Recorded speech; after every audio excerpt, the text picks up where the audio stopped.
24 India Live News.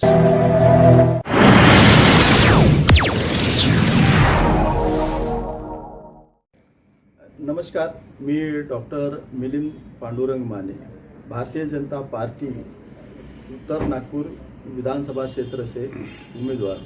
जनता के पास क्या vision लेके जाने वाले हैं? तीनों भी प्रश्न जो है वो एक विधायक को पूछने लायक ज़रूर है। प्रोफेशनल एजुकेशन ये भी अति महत्वपूर्ण रहता है। जैसा मेडिकल हो गया, सीए हो गया, इंजीनियरिंग हो गया, तो बहुत सारे लोग जो है प्रोफेशनल ट्रेनिंग लेकर वो अपने खुद के कारखाने डाल रहे हैं और वहाँ पे बेरोज़गार लोगों को रोज़गार भी देने का प्रयास कर रहे हैं। तो विविध क्षेत्र है अपने भारत देश के अंदर में रोज़गार मिलाने के लिए और काम करने के लिए।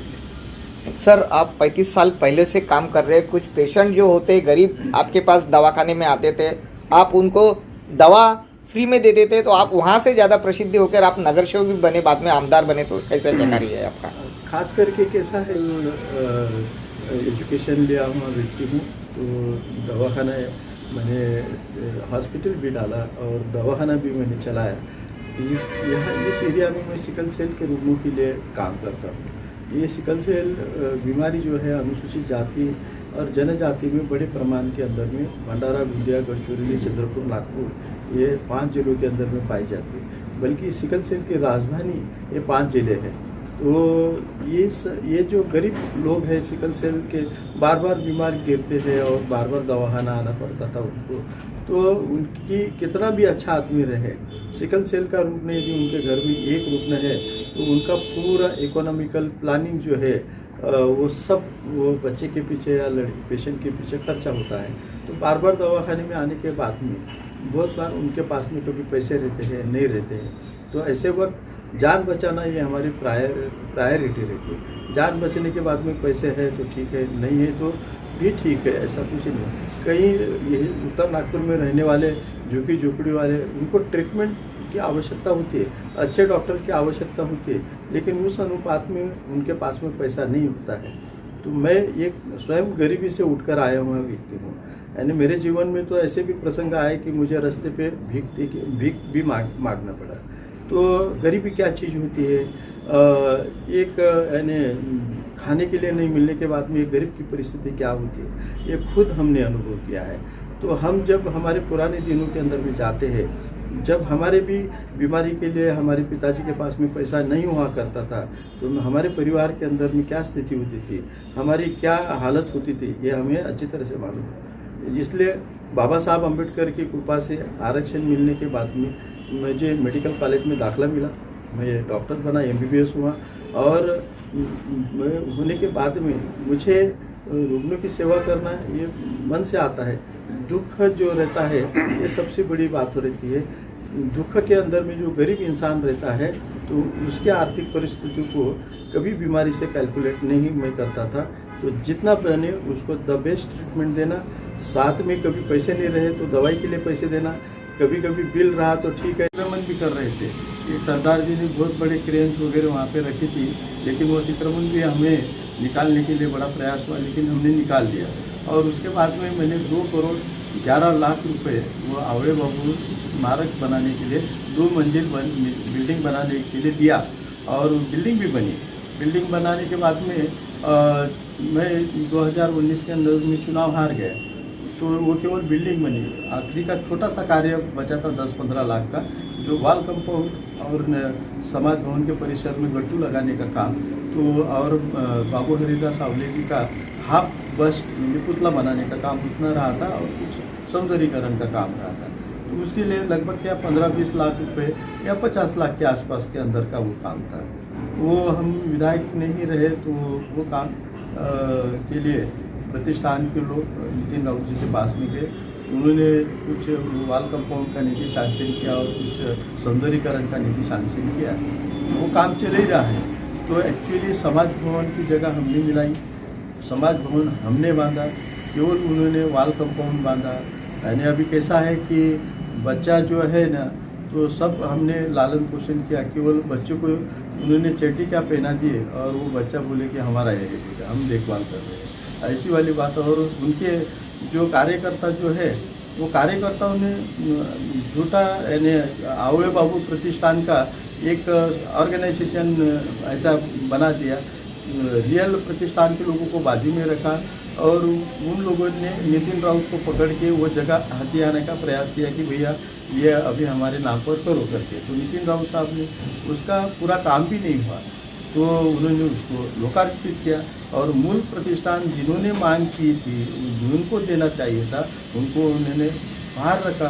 तो उन्होंने यहाँ पर राजकारण एक अपने खुद के कार्यकर्ताओं को खुश करने का प्रयास जो कांग्रेस ही है और रियली जो बाबू हरिदास आवळे रिपब्लिकन पार्टी ऑफ इंडिया के वो नेता थे उनको बाहर रखने का जो प्रयास किया, उस वजह से प्रतिष्ठान के मूल कार्यकर्ता जो है नाराज हुए और मुझे पता चला है कि उन्होंने कुछ आंदोलन भी किया था और नाराजगी भी उन्होंने ज़रूर बताई। ये एक ही समाज भवन नहीं है, ऐसे कई समाज भवन जो है, ऐसे कई समाज भवन पर मतलब बुद्ध स्थल हो, हाँ। बैरिस्टर राजाभाऊ खोब्रागड़े का हाँ। समाज भवन हो, आवळे बाबू हो, तो उनका वो कांग्रेसीकरण कर रहे हैं और अपने कार्यकर्ताओं वो को अपने दे रहे हैं। कार्यकर्ताओं को चलाने के लिए दे रहे हैं, उसमें से पैसे जनरेट होता है और वो पैसा अपने कार्यकर्ता अपने को खुद के ऊपर में खर्चा करते और हैं। प्रतिष्ठान के कार्यकर्ता की मांग है कि वो हमें चलाने के लिए मिलना चाहिए, तो हाँ, आप इसके लिए क्या बराबर। करेंगे? बाबू हरिदास आवळे जी के विचार और साहित्य जो है और उनके कर्तव्य है जनहित में बताने के लिए, तो वो काम करेंगे। तो आवळे बाबू जी को मानने वाला समाज आज भी है, बाबू हरिदास एलएम उनको मानने वाला समाज आज भी है। तो ये जो लोग हैं जिन्होंने पहला जय भीम का नारा दिया वो हरिदास एलएम साहब, उनके भी लोग इस परिसर में रहते हैं। बाबू हरिदास आवळे जी को मानने वाला एक बड़ा वर्ग है, वो उनके नाम से चौक है, रास्ते हैं, वो लश्करी बाग में रहते हैं। तो उनके सम्मान के अंदर उनका पुतला भी है हमारे कमाल चौक के अंदर में।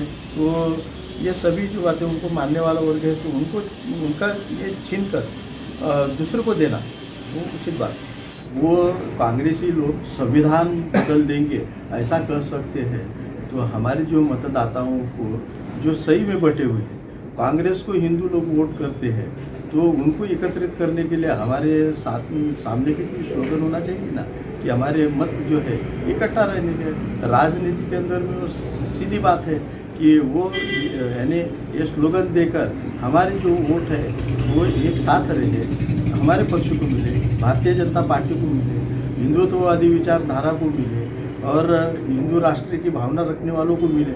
ऐसा भारतीय जनता पार्टी यदि सोचती होगी तो गलत क्या है उसके अंदर में?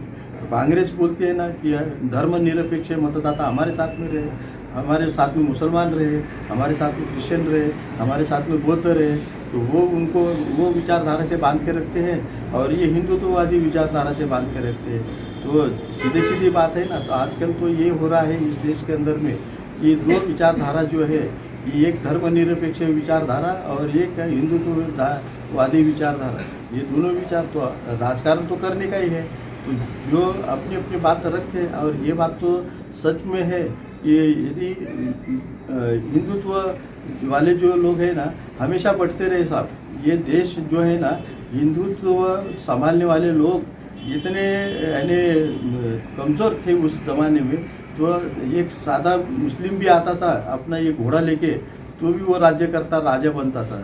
कई साल तक ये देश मुस्लिमों के आगोश में रहा, कई साल तक ये अंग्रेजों के आगोश में रहा। अभी हम 75 ईयर से स्वतंत्र हुए हैं साहब, अभी भी डर है यहाँ पे कि हिंदू लोग यदि बटे बटे रहेंगे, क्योंकि उस वक्त भी स्थानिक स्वराज्य संस्था रहा करती थी, राजे महाराजे रहे, लड़ाइयाँ होती थी, हार जाते थे और मुसलमान पूरा अपने आगोश में लेते थे। अंग्रेजों ने अपने आगोश में लिया, पोर्तुगीज ने लिया, डच ने लिया, कई आक्रमणताओं ने इस भारत देश को गुलाम बना के रखा। अभी तो स्वतंत्र भारत अभी मार्गक्रमण कर रहा है, भारत का संविधान बना है और एक रास्ते पे निकल चुका है। यहाँ पर अभी संविधान के तहत जो सर्वोच्च धर्म ग्रंथ है संविधान, कोई महाभारत, रामायण और कोई बाइबल, ये कोई सर्वोच्च धर्म ग्रंथ भारत के अंदर में नहीं, संविधान है, तो उसके तहत सभी ने रहना चाहिए। और वहाँ पर यदि लालच के अंदर में कुछ लोग बटे जाते हैं तो कटना स्वाभाविक है इसके अंदर। तो एक जैसा रहना यह अनिवार्य है, सभी ने यूनाइटेड रहना चाहिए। नुकसान क्या है यदि अलग अलग इसके अंदर में खेमों में बटे रहे, बहुत नुकसान होता है साहब। यानी मूवमेंट का पूरा लॉस होता है। उसके लिए मैं एग्जांपल देता हूँ कि हमारी अम्बेडकराइट मूवमेंट जो है, बाबा साहब अम्बेडकर ने जो 3 संस्थाएं दिया था, रिपब्लिकन पार्टी ऑफ इंडिया दिया था, बटों में टुकड़ों में बट गई, समाप्त। समता सैनिक दल दिया था, टुकड़ों में बट गया, समाप्त।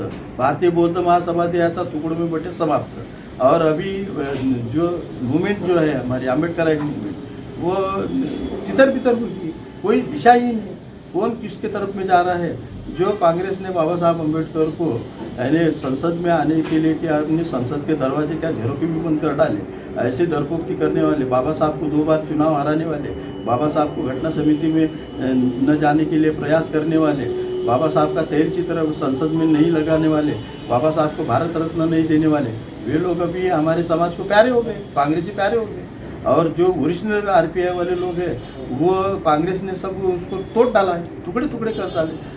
कांग्रेस ने भारतीय जनता अपने रिपब्लिकन पार्टी ऑफ इंडिया का पूरा शोषण भी किया और हमारी मूवमेंट भी नष्ट करने का प्रयास कांग्रेस ने किया और कांग्रेस इसके अंदर में सफल रही, आज भी सफल है। भाना साहब, मैं मतदाताओं को इतना ही कहता हूँ कि मैं देखो नए भारत का नया व्यक्ति हूँ और डॉक्टर हूँ। मैं धर्मनिरपेक्ष विचारों से प्रेरित हूँ और डॉक्टर बाबा साहब अम्बेडकर के विचारों से प्रेरित हूँ। मैं यह चाहता हूँ कि बहुत सारे हमारे उत्तर नागपुर की जनता को डर रहता है कि डॉक्टर मुझे मानिए भारतीय जनता पक्ष के आता है, लेकिन मैं यह चाहता हूँ कि मेरा समाज, मैं बेसिकली अम्बेडकराइट हूँ, अंदर बाहर से नीला नीला हूँ, केवल वैसे झूठी टोपी पहनकर मैं नीला हूँ अम्बेडकरवादी हूँ ये बताने का मेरा प्रयास नहीं। मेरा अच्छा फेस है, बालों से मेरा सौंदर्य खुलता है, टोपी पहनने से ही मैं अम्बेडकराइट होता हूँ ऐसा वाला कोई बात नहीं है। मैं दिल से अम्बेडकर हूँ। खैरलांचे आंदोलन अकेले ने अपने यानी खांदे पे लेके पूरा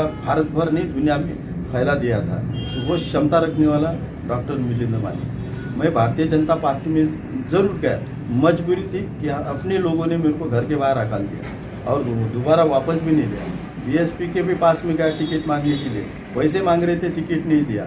नितिन गडकरी साहब ने घर में टिकट भेजा और बोले कि तुम आओ। पहले मुझे एपी फॉर्म मिला 8 बजे, 10 बजे मैंने पार्टी प्रवेश किया, 2 घंटे के बाद में 11 बजे फॉर्म भरा, 19 दिन के अंदर में एमएलए बना। भारतीय जनता पार्टी के अंदर में जाने के बाद में वहाँ की विचारधारा देखा, वहाँ का वातावरण देखा, ऐसा कोई एंटी अम्बेडकराइट, एंटी बुद्धिस्ट और कोई ऐसा एंटी शेड्यूल कास्ट एटमॉस्फेयर नहीं है। वहाँ पे रेड कारपेट है बौद्ध समाज के लिए। मैं यानी भारतीय जनता पार्टी में हूँ तो मैं तारीफ के फूल नहीं बांध रहा हूँ, तो रियलिटी पेश कर रहा हूँ और लोगों ने इस आगोश से बाहर निकालना चाहिए। भारतीय जनता पार्टी किसी का बुरा कर रही है ऐसा बिल्कुल नहीं है, वो राष्ट्र विकास के लिए काम कर रही है। ये राष्ट्र अखंड रहे, फिर से गुलाम न रहे, जिसके लिए वो प्रयास कर रही है, तो वो विचारों के साथ में हमें, तो मैं जनता से अपील करता हूँ कि मैं भारतीय जनता पार्टी का उम्मीदवार हूँ, अम्बेडकराइट हूँ, मैं आरपीआई विंग हूँ भारतीय जनता पार्टी के अंदर में। ये भी मैं खुलेआम बता दे सकता हूँ। ये इंटरव्यू हमारे पार्टी के भी लोग देखेंगे और मेरा समाज भी देखेगा, तो उनको ये रियल पता चलना चाहिए। और आज तक के भारतीय जनता पार्टी ने ऐसा कोई भी काम नहीं किया जो डॉक्टर बाबा साहब अम्बेडकर के विचारों के विरुद्ध में जाए, बल्कि न मांगते हुए कई ऐसे काम भारतीय जनता पार्टी ने बाबा साहब अम्बेडकर जी के लिए किए हैं कि हम बयां नहीं कर सकते हैं। उसकी बहुत लंबी लिस्ट है। तो मेरा एक ही अपील है मेरे बौद्ध समाज से, उत्तर नागपुर के पूरे जनता के पास में, कि मुझे आपका सेवा करने का मौका प्रदान करें। आज तक के बौद्ध मैरिज एक्ट नहीं आया है। हमारे मैरिजेस जो है ना इलीगल मैरिजेस है, क्योंकि सप्तपदी, हम हिंदू मैरिज एक्ट को गवर्न करते हैं, हमारे मैरिजेस के अंदर में सप्तपदी नहीं होती है, वो इसलिए इलीगल मैरिज है। आज की तारीख में मेरी पत्नी रकेल है, मेरे बच्चे अनौरस है, वो कायदा मुझे विधान भवन में जाके ला। ही होती आजची खास खबर. बघत राहा 24 इंडिया लाईव्ह न्यूज. शेअर करा, सबस्क्राईब करा, लाईक करा, कॉमेंट करा आणि मदत करा. धन्यवाद.